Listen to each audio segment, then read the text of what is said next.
The old adage is God gave us one mouth and two ears, which means we should listen twice as much as we speak.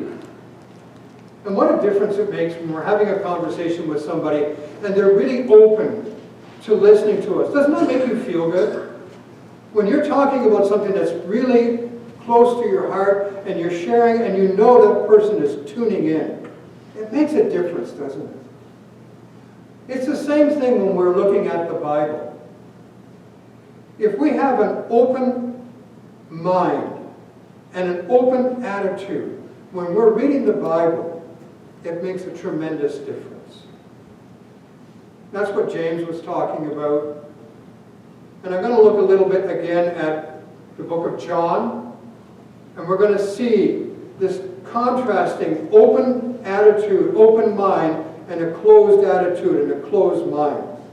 In John chapter 29, Jesus answered, the work of God is this, to believe in the one who he has sent. Now he's throwing that statement up very strategically, very deliberately.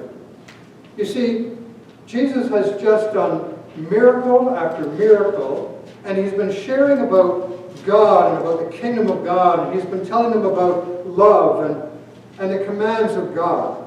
And the people right at this point in time are very keenly interested. But they're only interested to a certain point. And Jesus is fully aware of this. And so he goes on a little bit, and he's getting a little bit deeper. And he's touching people in a way that some of them aren't comfortable with. He declares this. He said, I am the bread of life. Whoever comes to me will never go hungry, and whoever believes in me will never be thirsty. Now he's getting really deep. He said, I can bring you satisfaction. My words can bring you satisfaction. In me, you can have satisfaction. And he also uses these words deliberately. These two words that for a Jewish person would be very, very important. He uses the words I am. I am. And when he uses that, they know what he's saying. And that's really getting close to home. And he goes on in verse 61. He says, aware that his disciples were grumbling about this, Jesus said to them, does this offend you? And then he goes on, because he's not going to let it go there. He goes on. Then what if you see the Son of Man ascending to where he was before? Now you know what he's saying right there. He's saying, what about when you see me go up to heaven? And this is really getting close to home for these people who are following him. He goes on, he says, the Spirit gives life. The flesh accounts for nothing. The words I have spoken to you, they're full of the Spirit and life. Yet, there are some of you who do not believe. For Jesus knew from the beginning which one of them did not believe and who would betray him. And he went on to say, this is why I told you that no one can come to me unless the Father has enabled them. Now again, think about these words for a second. So now you get people who are getting a little bit uncomfortable with what Jesus is saying. And then he says this, guess what? God hasn't drawn you to me. Now it's becoming personal. What are you saying? How dare you say something like that? You're saying to me that God can speak to you, through you, and not through me? Well, he is saying that. But they're not comfortable with it. And so it says in John, chapter 6 of John, from this time on, many disciples turned back and no longer followed him. They couldn't stomach it. But I always have to go to verse 67, because that's a good reminder that there are two different attitudes. He turns to the 12 and he says, do you want to leave me too? And Simon Peter, who's the quiet one, you know, he blurts it out, or it says here, he answered him, Lord, to whom else shall we go? For you have the words of eternal life. See, there's the attitude. There's the attitude that is different.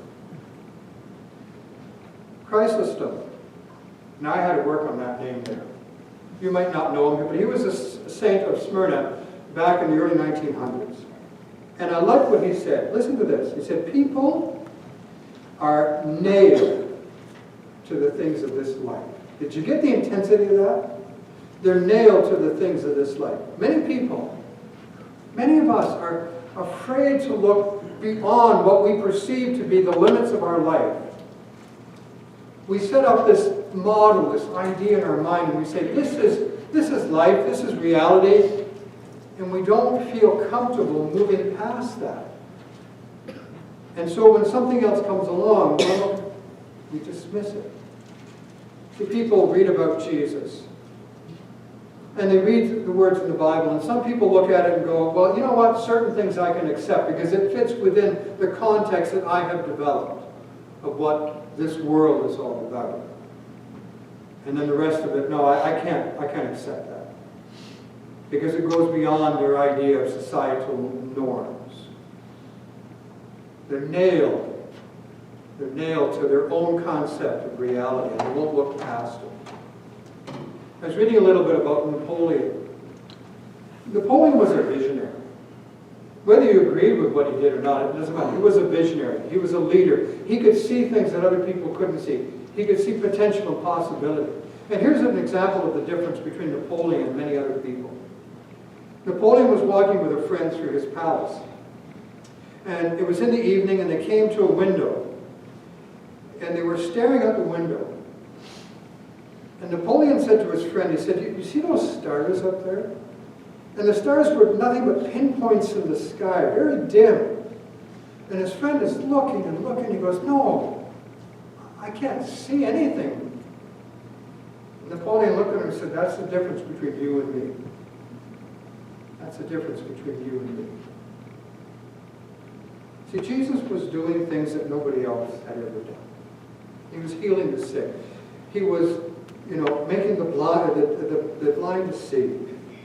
He was providing food in miraculous ways. He was teaching profound truth about the kingdom of God and about love and about God. And many people were all excited about these miracles. But when he started to go deeper, when he started to explain the truth about himself and about his relationship with God and that he was the Son of God, they didn't want to go there. And they started to turn away because it went beyond their comfort zone. They weren't willing to see what God was making available to them. They were closing their mind. And there's so many people this day and age who are doing that, closing their mind and saying, it can't be true, it can't be right, you're wrong. I'd rather be on Jesus' side than on the side of everybody else who's saying, you're wrong. If I'm going to pick a side, I'm picking this side here. Even if the majority is against me, I don't care. I'll stick with Jesus. See, the point that Jesus was making is this. That we as a people are so intensely interested in only our physical and emotional satisfaction. The people were receiving from Jesus a lavish meal, a banquet. But they were only comfortable with what they wanted. They were saying to him, give us more wonders, give us more signs, give us more healings, give us more bread and fish. That's what we can stomach, that's what we can handle. Give us something that makes us feel comfortable. Don't put us outside of our comfort zone. But Jesus doesn't do that, does he? He takes us way outside of our comfort zone. But he tells us when he does this, don't worry, I'm with you. I'm with you all the way. And he'll take us way beyond societal norms. But he says to us, you're not alone. I'm with you. Always. See, our society has become a very comfortable society. I'm not just talking about Canada. There's many other countries, the first world countries. I love my brother-in-law's statement when we have a little problem. We had a problem with the snowmobile the other day, and we're getting frustrated, and he looks at me and he goes, first world problems. And I go, yeah, right, I get it. It's no big deal, really. But we've become very comfortable. And if you think back to Roman times, they had become comfortable as well, too. You see, the Roman society actually had a middle class. And the middle class was able to enjoy such things as good food, interest in exciting recreational activities, more comfortable beds and homes. They had become very luxurious. They used to feed on such things as, and I was reading about this going, really? They would eat such things as, are you ready for this? Peacock brain. Seriously. Or nightingale tongue. We have pickled cheeks. And we feast on things like T-bone steak, prime rib, and pierogies. There's a similarity. There was a story told by Gaius Plinius. They called him Pliny. In case you're wondering who it is, just say Pliny. And he was an elder in the Roman state back in the early 2000s or 100s or 200s. And he was telling a story. He writes a story about how this Roman wedding, the woman was wearing a wedding dress and jewelry. And together the cost would have been over $1.5 million of our dollars. And that's what she wore. Doesn't that sound similar to the way things are today? He was saying that people had so much, listen to this, they had so much that nothing made them happy anymore. And they were always trying the newest, the weirdest, the most exotic things to get a buzz, to get a feeling, a thrill, but nothing satisfied. And that's what Jesus is telling to us. This world has nothing to satisfy you. I am the bread of life. You will not be hungry. You will not be thirsty if you find in me your satisfaction.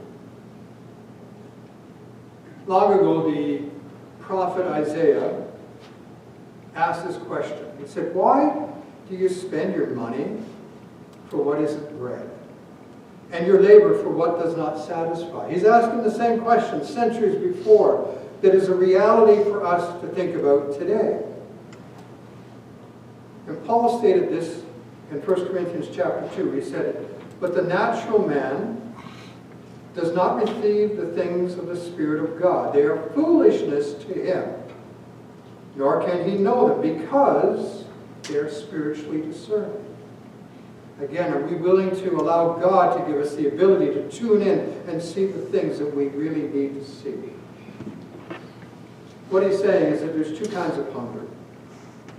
There's a physical hunger that we can satisfy, and if you're hungry after the meeting, well, we have coffee, and we have tea, and we have all sorts of goodies available, and that will satisfy your hunger until you get home and eat that T-bone steak or prime rib or whatever it is you want to eat. But there's also a spiritual hunger, but can only be satisfied in Jesus.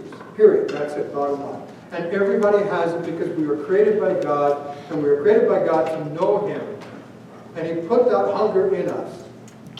And the problem is that people look to satisfy that hunger in all sorts of ways, and they can't find it, because money can't buy you happiness. Warren Buffett, I was reading the other day a statement by Warren Buffett, and he said, I'm not going to leave my family too much. Just enough so that they aren't in want, but not enough to satisfy them for life, because it's not good for them. It's not good for them. Jesus' point in chapter 6, that all these followers were interested only in their physical satisfaction. And they wanted more, but they weren't willing to open up their mind and to really look at Jesus in a whole new light and say, okay, what are you teaching us, and what does this mean for me?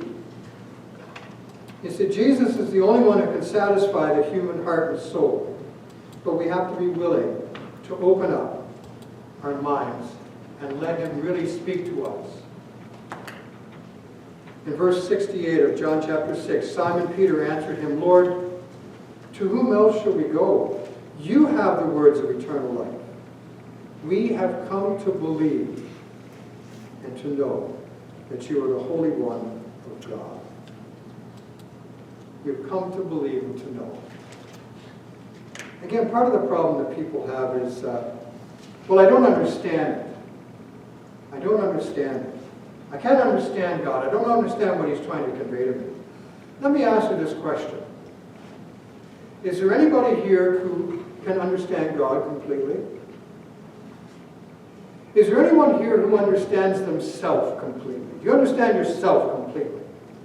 Do you understand yourself so much that when you get angry, you know exactly what to do so that you can calm yourself down like that? Does anybody feel comfortable enough to say, hey, that's me? We're good. If we can't understand ourselves, now here's another one too. Dare I go there? Some of us have been married for a few years. Some of us have been married for a few decades. Some have been married for half a century. Do you understand your spouse completely? No? My heavens. Really? So let me look at this question again. Can we understand God, the creator of the universe, completely? Is it possible? It's kind of like saying to a 5-year-old, tell me all about neurology. Explain to me the brain and how it functions in its deepest capacity. It's impossible. We will never fully understand the Bible. We will never fully understand God. But can we accept that reality and still move forward in our life and ask God to reveal himself? I can't understand the universe, but in the evening I like to look up at all those beautiful stars and acknowledge the fact that it's beautiful and it's beyond my capacity to understand and still love and appreciate it. God is beyond my capacity to understand, and I still love and appreciate him. A number of years ago, when I first started reading the Bible, I had so many questions. I found a good friend who was in the church that I was attending. He was a genuine person, and I went to him and I said, I got some questions to ask you, and I started rolling these questions out one after the other. And he was very patient. He listened to me, and then he finally looked at me and he said, I can't answer all your questions, but I'm going to give you one suggestion. Are you willing to think about this? Okay.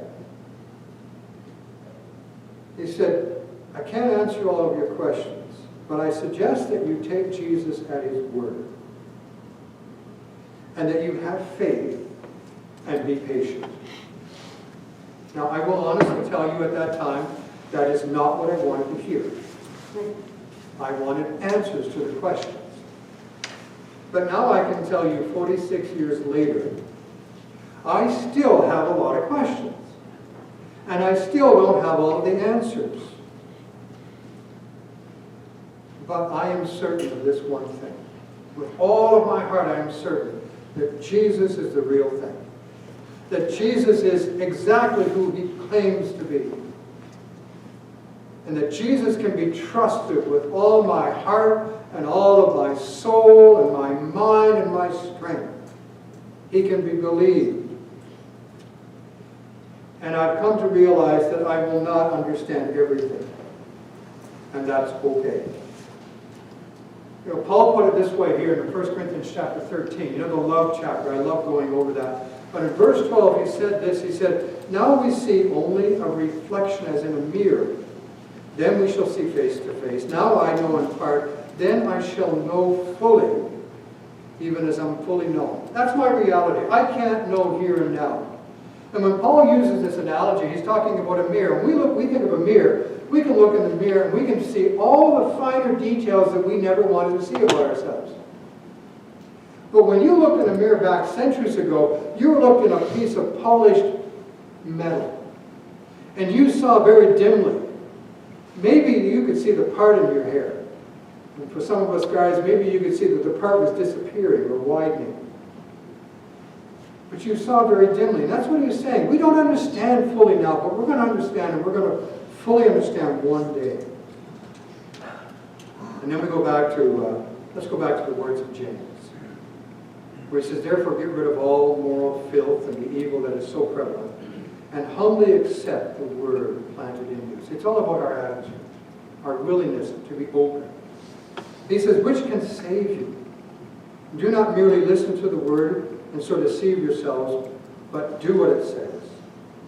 Anyone who listens to the word but does not do what it says is like someone who looks at his face in the mirror and after looking at himself goes away and immediately forgets what he looks like. But whoever looks intently into the perfect law that gives freedom and continues in it, not forgetting what they have heard, but doing it, they will be blessed in what they do. They will be blessed in what they do.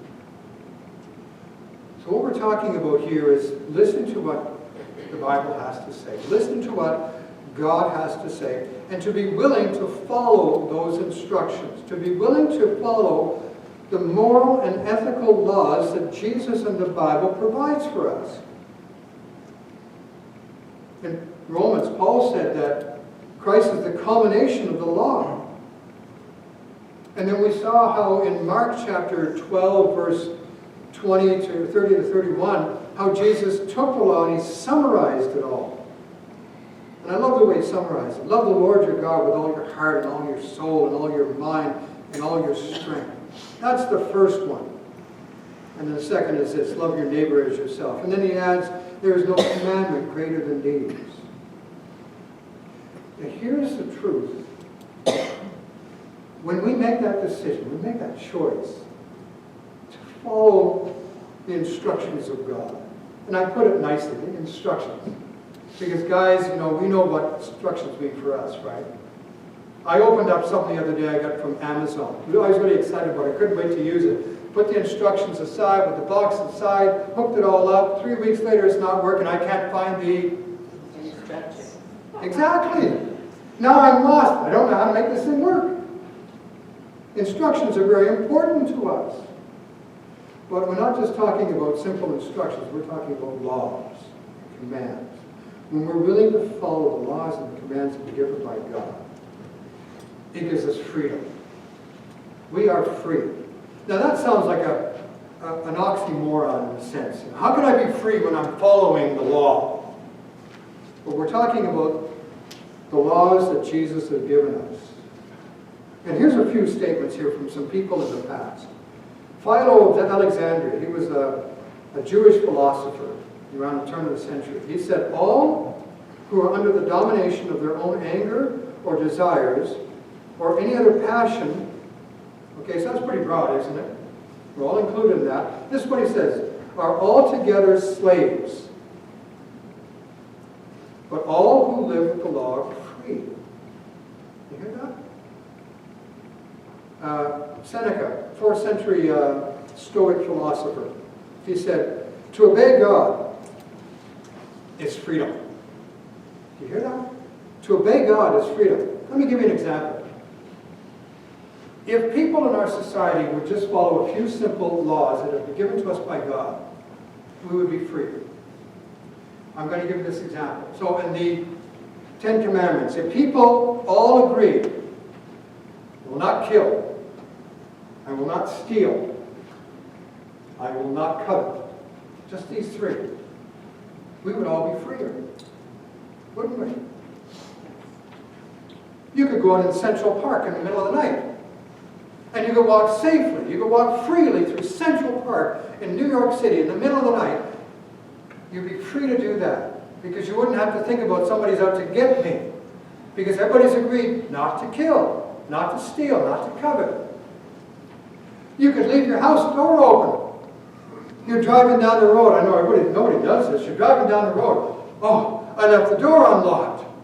Well, we better go back because somebody might break in and take all of my stuff. You'd be driving down the road. I left the door locked. Don't worry about it. You're free from worry because nobody's going to kill, nobody's going to steal, nobody's going to covet.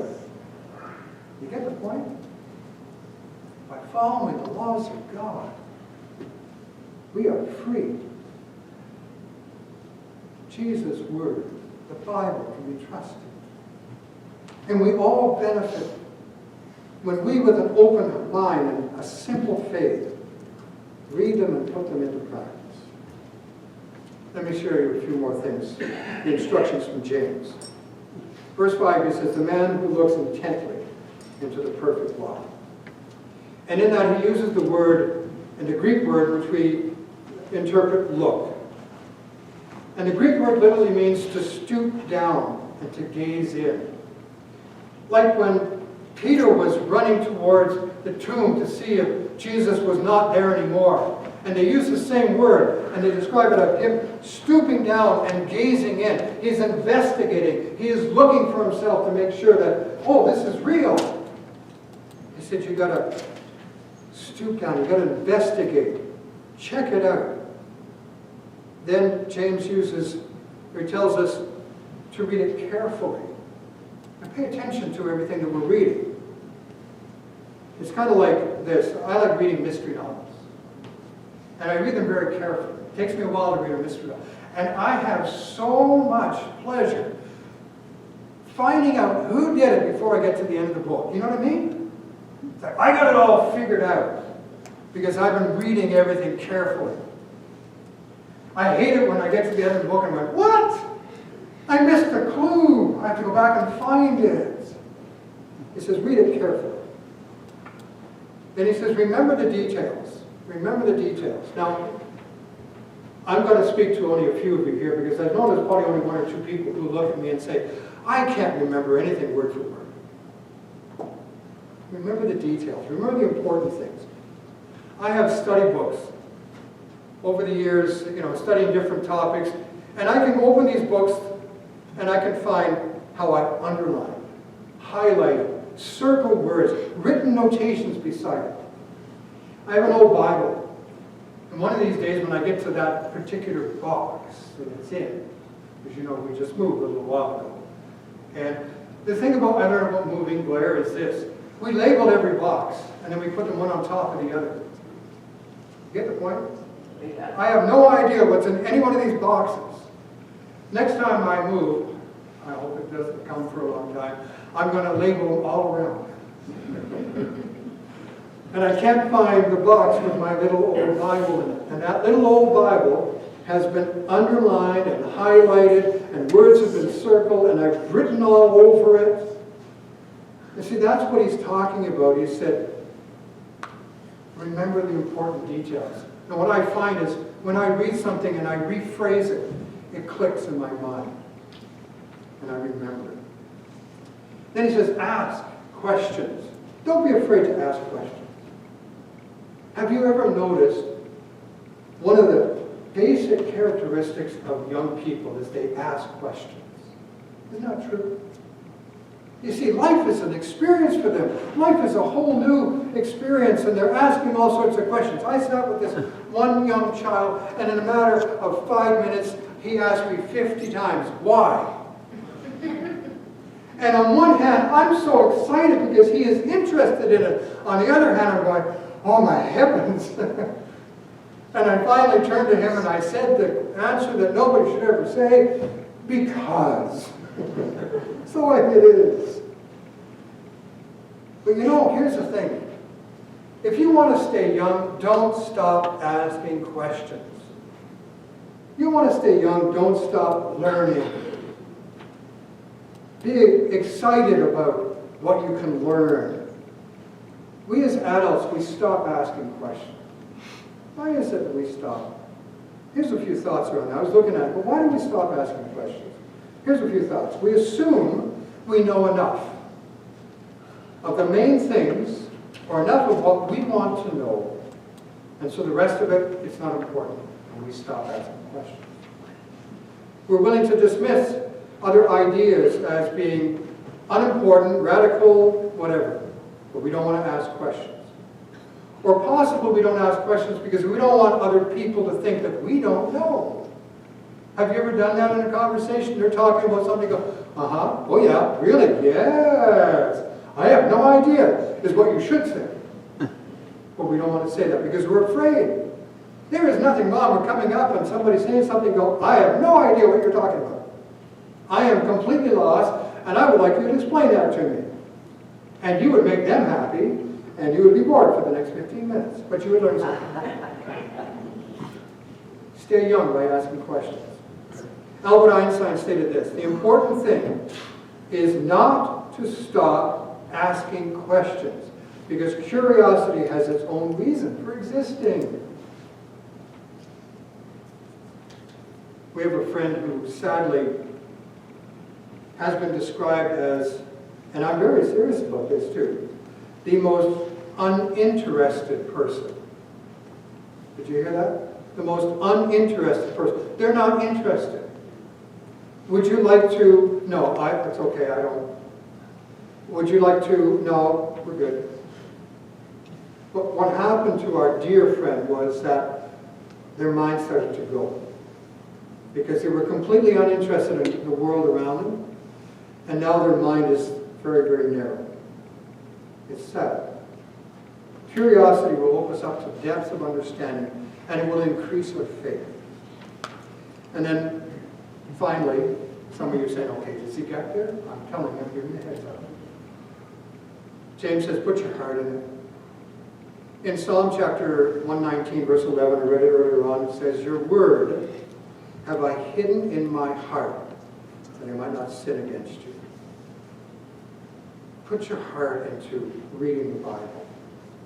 And when we do that, the true meaning will really penetrate. It will get into us. It's like a penetrating oil. You put it on, it seeps right in, gets right into, and it does its job. But we have to put our heart into it. Hebrews chapter 2, verse 1 says we must pay attention. We must pay the more careful attention, therefore, to what we have heard, so that we do not drift away. Reading the Bible with an open mind, with an open attitude, is so important. Acknowledging and recognizing that Jesus is real, and Jesus is the real thing. He's everything I need. And what he wants to teach me is always important, and I should be willing and open to learn.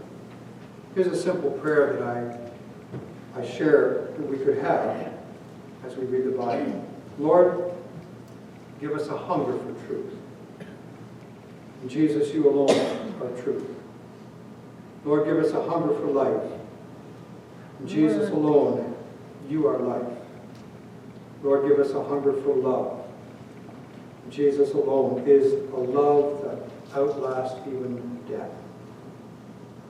And then this final word. This is actually a word for anybody who's in business. It comes from Joshua chapter 1 and verse 8, where he says, keep this book of the law always on your lips. Meditate on it day and night, so that you may be careful to do everything written in it. Then you will be prosperous and successful. Amen?